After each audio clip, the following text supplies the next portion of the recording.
Alright guys, what is going on? So today I'll be showing you how to obtain the Devil contract and how to easily get it actually, because there's an easier way to get it than competing with everyone else, but I'll get to that later. And I'll also be showcasing the Devil contract later in the video, so I'll keep that timestamped in the description. Anyways, let's get to it. So as you saw earlier, every 3 hours it has a 15% chance to spawn in. And basically, I'm gonna skip the boring parts and speed it up, but basically what you do is you have to go to all these green markers to weaken the gun devil, right? You have to break these little gun fragments, right? There's like a lot of mobs near the gun devil fragment, but you can kind of ignore them, but you can also kill them if you want. But anyways, once you break all the gun devil fragments, as you see what I'm doing here, you have to go to the red marker, which is the gun devil boss. And once you go to the gun devil boss and beat it, there should be door devil markers or similar to the door devil markers that actually guide you to where the gun devil contract giver is, which you will see later on, as I said, right? But let's just continue on with the gun devil raid and you'll see.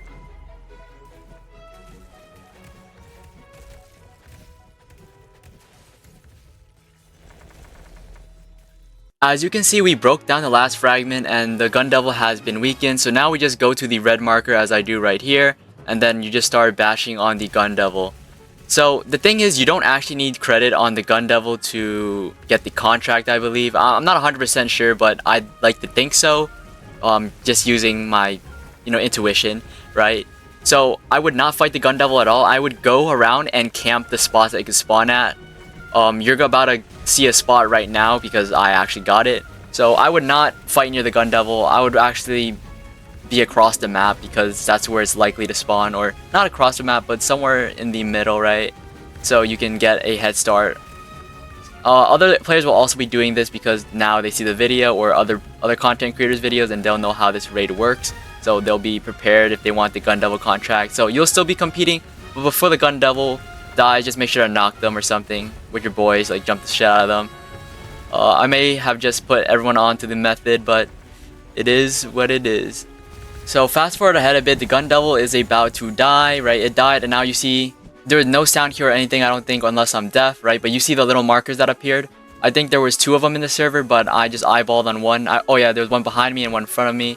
So those are the areas you could be looking at, right? If you want to camp there and wait for the gun devil to die. This is a very unethical method, I'd say, because honestly, who's gonna kill the gun devil boss if everyone's just waiting at the spot? But it's just poor game design. But what do you expect from these guys, honestly? I'm even surprised if you could just buy contracts for Robux at this point, because this shit is not free to play no more. You have to pay to remove your contract if you don't like it.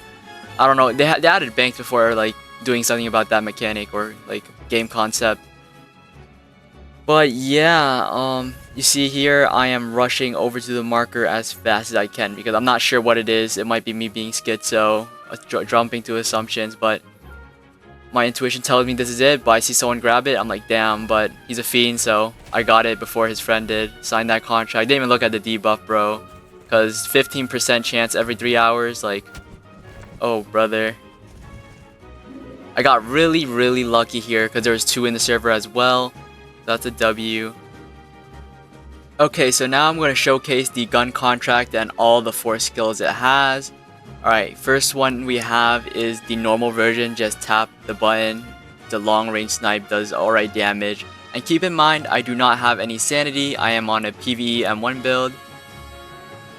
Okay, so now for the M2 variant, I just hold down M2 and use the skill and it drops guns from the skies and it starts shooting.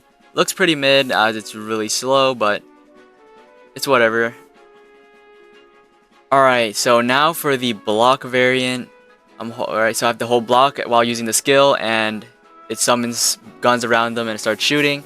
I don't know if it's 360 blockable. It didn't look like it. But yeah, that's the block version. Now we have one more left.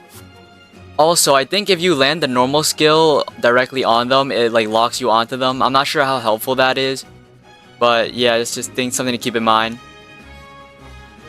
Alright, so now for the aerial version, it just means you gotta land an uppercut and then use the skill. I'm pretty sure it's true as well, so this is probably one of the best skills. Just keeps them stunned while shooting at them. Overall, the contract has a really cool concept so far, but it just seems like a worse gun fiend to me, but you never know yet because people haven't labbed with it yet. I haven't tested it yet, but I don't really care to. The game's trash. But you know, that's how things get down. But that's really all I have for you guys today. So make sure to like and sub. It means a lot, and I'll see you in the next one. Let me know what content y'all want because I am limited.